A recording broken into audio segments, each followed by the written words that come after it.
Halo guys, welcome to my video and my YouTube. Yuhuu. Jadi di video kali ini tuh beda sama video-video sebelumnya. Untuk di video kali ini aku akan try not to cry, momen-momen sedih yang ada di dunia K-pop.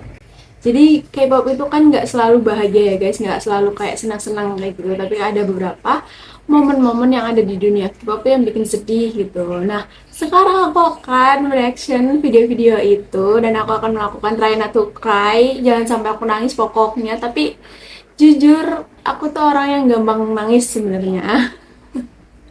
Apalagi dengan keadaan aku yang lagi sendiri gitu ya. Maksudnya nggak ada orang lain, cuman ada aku tuh aku gampang banget nangis gitu loh.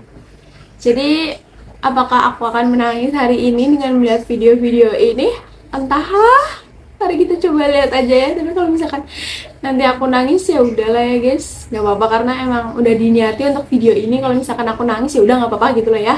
Buat kalian yang nonton, kalian juga harus try not to cry, oke? Karena kemungkinan yang ada di sini adalah video-video yang benar-benar sedih banget. Jadi ya kita tonton aja videonya, oke? Kalian bersiapkan diri kalian. Kalau misalkan nanti kalian nangis, siapin tisu, oke? Video-video ini aku ambil dari TikTok. Aku cari di TikTok dengan keywordnya juga K-pop sad moment. Jadi benar-benar momen-momen yang ada di dunia K-pop tapi yang menyedihkan gitu ya. Tanpa nunggu berlama-lama, ayo kita nangis. salah kok, ayo kita nangis. Tanpa nunggu berlama-lama, ayo kita tonton videonya. Video pertama dari akun Zlonia X. Captionnya the sad part of the show. Appreciate for all the great crew, staff, and team behind the camera yang udah bekerja keras dan memiliki andil yang sangat besar dalam kesuksesan pembuatan film ataupun series. Mari hargai mereka juga guys. Ya aku baca captionnya aja udah pengen nangis, mana dong?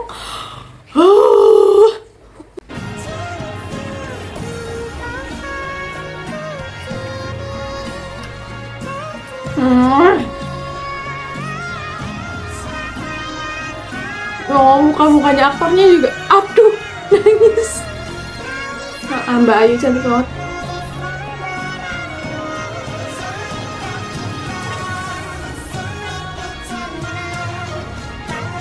Uh.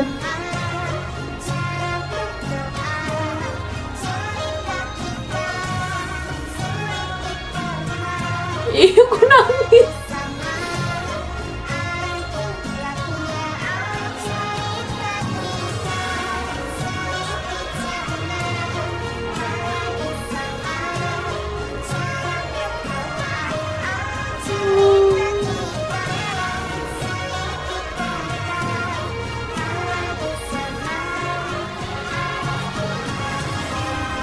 Rhino tuh cry ini loh, baru video pertama sudah mau nangis. Tapi jujur ya guys, jadi kru film itu benar-benar menurut aku menguras tenaga banget, kayak capek banget gitu ya. Apalagi gak, apalagi itu kan gak ditunjukin ke kamera ya. Jadi kebanyakan orang tuh nggak tahu gimana behind the scene-nya pembuatan film gitu. Kalaupun ada behind the scene-nya kan biasanya lebih fokus ke aktor-aktornya kan. Tapi behind the scene yang benar-benar behind yang nge-record cara kerja staff-staffnya atau tim-timnya itu kan jarang gitu kan. Karena dulu tuh aku kan ikut salah satu eskul teater gitu kan. Nah di teater itu ada bagian dimana kita bikin film. Walaupun aku nggak ikut bikin filmnya, karena tuh waktu itu tuh waktu bikin film tuh pemilihan waktunya tuh malam hari. Karena kan kita sekolah ya guys ya, dari pagi sampai sore. Jadi waktu untuk bikin film tuh adanya cuma malam. Sedangkan kalau malam aku nggak bisa keluar, jadi aku nggak bisa ikut bikin filmnya gitu. Cuma kalau yang aku lihat tuh bikin film itu emang bener-bener secapek itu.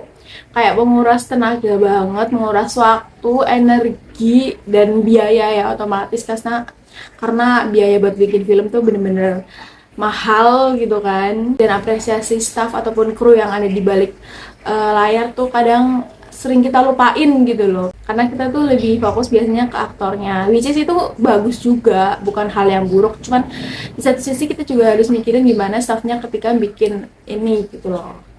Karena aku sering banget lihat banyak komen tuh kayak pengen dia jadi staffnya, ini gitu.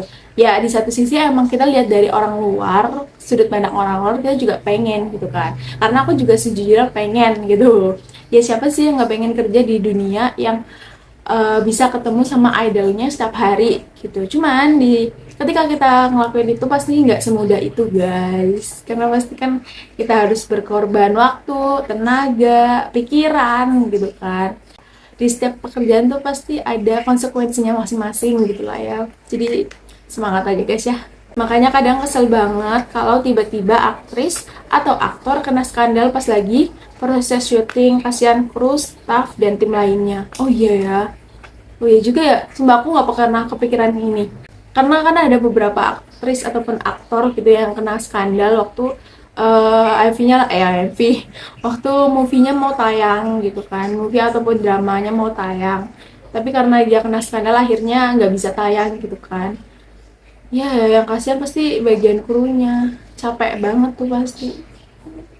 Semangat ya para orang-orang ada di balik layar gitu. Tapi memang benar, kadang penonton selalu appreciate ke pemainnya. Sampai lupa kalau nggak ada kru, filmnya nggak akan jalan. Ya gimana ya? Jadi ayo mulai sekarang guys, kita berusaha untuk menormalisasikan, appreciate staff ataupun kru yang ada di balik layar, karena itu perjuangannya bukan main-main. Mereka tuh pasti stay di tempat syuting tuh bahkan sebelum dari aktris ataupun aktornya datang ke tempat syuting gitu. Mereka harus siapin kamera, mereka harus siapin lighting, segala perlengkapan. Belum lagi kalau misalkan ada hal-hal yang nggak terduga, mereka harus cepet-cepet selesaiin permasalahan itu. Sedangkan kita tuh jarang banget tahu itu karena emang itu nggak dipublish secara sering gitu loh menurut aku. Karena itu kan bagian dari rahasia dapur lah ya ibaratnya, jadi mereka nggak mau nge-share itu gitu loh. Keren banget sih, nice. Love you para kru yang ada di balik layar, makasih sudah menampilkan drama-drama yang keren banget. Video selanjutnya dari akun Love Minju, captionnya "She's so much stronger than we know. Like how can someone so young can control their emotion like that? And the way she always giving her best to comfort her member when they cry." Minju ya? Bukan, Wonhye.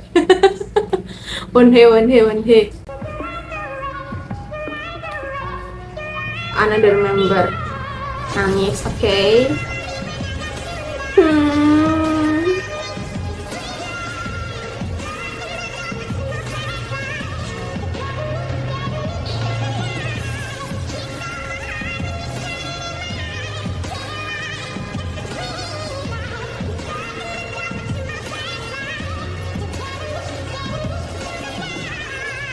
Tapi ya guys, menurut aku orang yang gak gampang nangis di depan umum atau di banyak orang itu adalah orang yang sering nangis.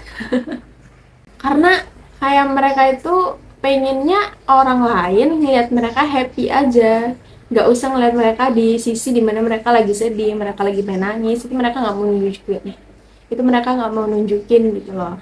And he be like, jika semua bersandar kepadaku, lalu aku bersandar pada siapa?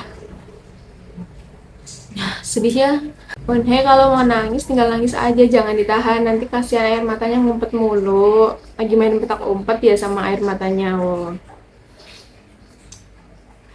Gimana ya, dia adalah salah satu cewek yang strong, jadi dia jarang nangis gitu. Cuman kalau misalkan Wonhye, kalau misalkan kamu lagi ada di posisi kamu mau nangis, nangis aja. Oke guys, video selanjutnya dari akun nanan_jijila.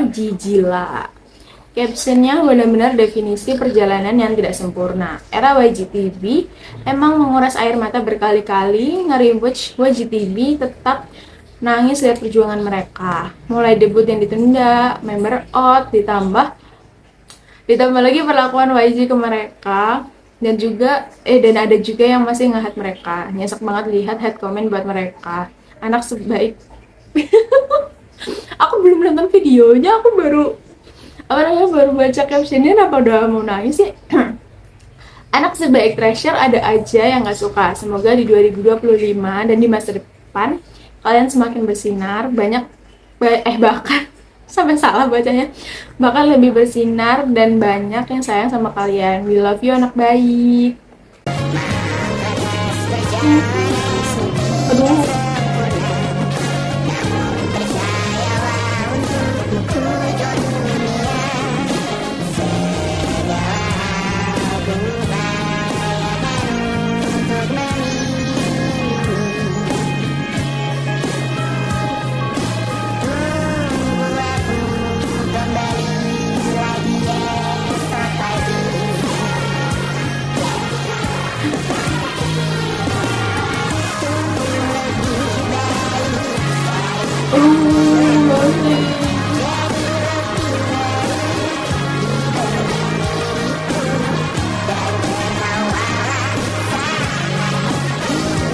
horor banget.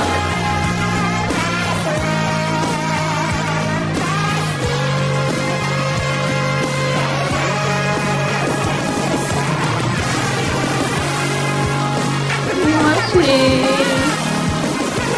nggak kuat nangis gue.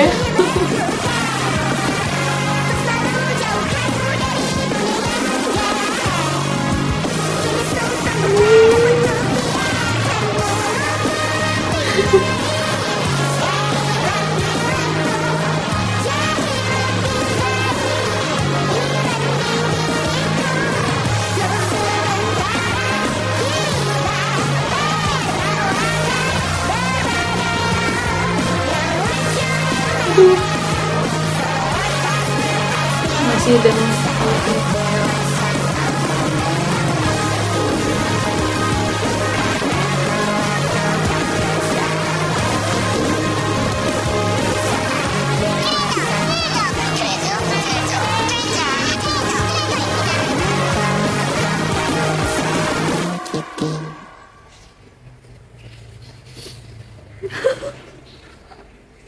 tapi jujur kadang aku masih sering nonton ini sih YGTV kalau misalkan lagi pengen nangis gitu ya. Walaupun aku udah tahu mereka debut gitu ya, karena kan udah jadi grup Treasure gitu, tapi tetap aja waktu nonton tuh tetap ada rasa sakitnya gitu loh waktu nonton gitu loh. Bahkan kayak dari membernya sendiri juga udah jarang bahas itu karena itu adalah salah satu mungkin momen di hidup mereka yang sedih banget gitu. Kayak waktu itu seingat aku si Jihoon pernah bercandain Junkyu bawa-bawa waktu Junkyu masih di YGTV, terus Junkyu bilang itu trauma aku gitu, dan akhirnya Jihoon meluk Junkyu gitu karena yang nonton aja trauma guys apalagi yang menjalani gitu ya. Paling nyesek tuh pas di taman hiburan nggak ada yang milih Jongwon buat jadi pasangan. Jujur langsung nangis lihat dia nunggu ada yang datang buat jadiin pasangannya. Tapi itu juga sedih sih. Kayak dia nunggu sendirian di taman hiburan gitu, berharap ada yang mau satu tim sama dia gitu. Karena waktu itu kalau nggak salah itu milih pasangannya masing-masing gitu. Tapi Jongwon in the end nggak ada yang milih. Sampai akhirnya aku lupa deh gimana akhirnya. Pokoknya di situ Jongwon gak ada yang milih. Jujur aku bukan temen yang ngikutin mereka dari YGTV. Aku baru nge-stan Treasure tuh waktu era TMC, apa namanya, The Mysterious Class, yang mereka bikin semacam drama gitu. Aku baru ngikutin mereka dari situ. Jadi detail YGTV sebenarnya aku nggak tahu banget karena aku cuma nonton aja dari watch-nya doang. Hai guys, ini adalah video terakhir. Biasanya aku bisa nge-reaction 5-6 video, tapi kali ini kayaknya 4 aja cukup karena jujur ini agak menguras energi. Video terakhir dari akun na_.nas. Captionnya nggak ada caption, cuman emoticon bunga mawar yang layu aja. Coba kita tonton videonya. Ampun, Bin.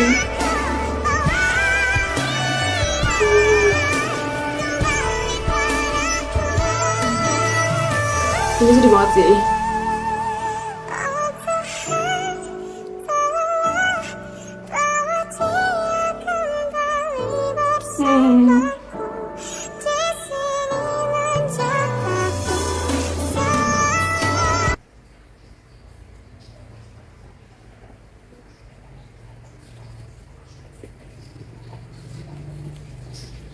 Aku seingat aku tuh dulu waktu pengumuman Moonbin meninggal itu pas puasa ya guys ya, kalau nggak salah pas puasa.